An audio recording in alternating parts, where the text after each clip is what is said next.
ఇప్పుడే అందిన వార్త కేసీఆర్ సంచలన ప్రకటన ఇటు తేల్చుకోలేకపోతున్న సీఎం అంటూ లేటెస్ట్ అప్డేట్ అయితే వచ్చిందండి. ఆ వివరాలు ఏంటనేది వీడియోలో తెలుసుకుందామండి. వీడియోని చివరి వరకు చూడండి.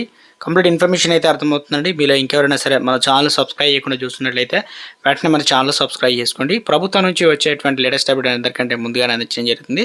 అదేవిధంగా లైక్ చేయడం మర్చిపోతున్నారు, దయచేసి లైక్ చేయండి. ఇక లేట్ చేయకుండా వీడియోకి అయితే వెళ్ళిపోదామండి. మనం తెలంగాణ రాష్ట్ర ముఖ్యమంత్రి రేవంత్ రెడ్డి ఉన్నారు. అయితే ఆయనకు తెలియకుండా కాంగ్రెస్ పార్టీకి చెందిన 12 మంది ఎమ్మెల్యేలు రహస్య భేటీ అయ్యారనే వార్తలు ఇప్పుడు రాష్ట్రంలో కాకుండా కాంగ్రెస్ పార్టీలో సైతం కలకలం రేపుతుంది.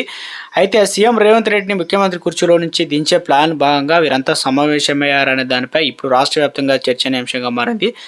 ఈ 12 మంది ఎమ్మెల్యేలు నిర్వహించే సమావేశానికి జడ్చర్ల ఎమ్మెల్యే అనిరుద్దీన్ నాయకత్వం వహించారని ప్రచారం జరుగుతుంది. ఈ నేపథ్యంలో ఎమ్మెల్యే అనిరుద్దీన్ రెడ్డి స్పందించారు. ఎమ్మెల్యేల సమావేశమైన మాట వాస్తవమే, కానీ అందులో రహస్యం ఏమీ లేదని వివరణ ఇచ్చారు. రహస్యంగా భేటీ కావాల్సినటువంటి అవసరం తమకు లేదని స్పష్టం చేశారు.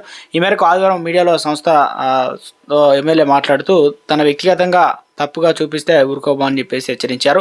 ఇక రెవెన్యూ మంత్రి వద్ద తాను ఏ ఫైల్ కూడా పెట్టలేదని తేల్చి చెప్పారు. నేను పెట్టానని చెప్తున్న ఫైల్ ఏంటనే ఆయన్నే ఇక చెప్పాలని డిమాండ్ చేశారు. నియోజకవర్గాల అభివృద్ధి ఎమ్మెల్యే కలిసి మాట్లాడుకుంటే తప్పేంటని అనిరుద్దీన్ ప్రశ్నించారు. తెలంగాణ రాజకీయాల్లో మరో కీలక నిర్ణయం చోటు చేసుకుంది. గత ఏడాదిలో అసెంబ్లీ ఎన్నికల తర్వాత ఇంటికే పరిమితమైన మాజీ సీఎం ఏదైతే కల్వకుంట్ల చంద్రశేఖరరావు కేసీఆర్ మళ్ళీ ప్రజాక్షేత్రం రావడానికి సిద్ధమవుతున్నారు. ఈ క్రమంలో కాంగ్రెస్ ప్రభుత్వాన్ని ఎదుర్కొనేందుకు ఆయన భారీ బహిరంగ సభను ఏర్పాటు చేయనున్నట్టు సమాచారం. గజ్వేల్ నియోజకవర్గంలో ప్రత్యేకించి 5 లక్షల మందితో భారీ బహిరంగ సభ ఏర్పాటు చేయాలని భావిస్తున్నట్లు తెలుస్తుంది. ఈ సభ కోసం అనువైన ప్రదేశాన్ని పార్టీ నేతలు పరిశీలిస్తున్నారు.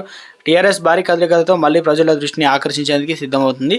ఈ సభలో కేసీఆర్ ముఖ్యంగా కాంగ్రెస్ ప్రభుత్వం గత ఏడాది పాలన చేసిన వైఫల్యాలను ఎత్తి చూపుతూ ముఖ్యంగా రైతు రుణమాఫీ, రైతు భరోసా, నేతలకు సంక్షేమం, అన్నదాతల పరిస్థితి, ఆటో డ్రైవర్ల ఆత్మహత్యల వంటి అంశాలపై ప్రభుత్వం గట్టిగా ప్రశ్నించే అవకాశం ఉంది.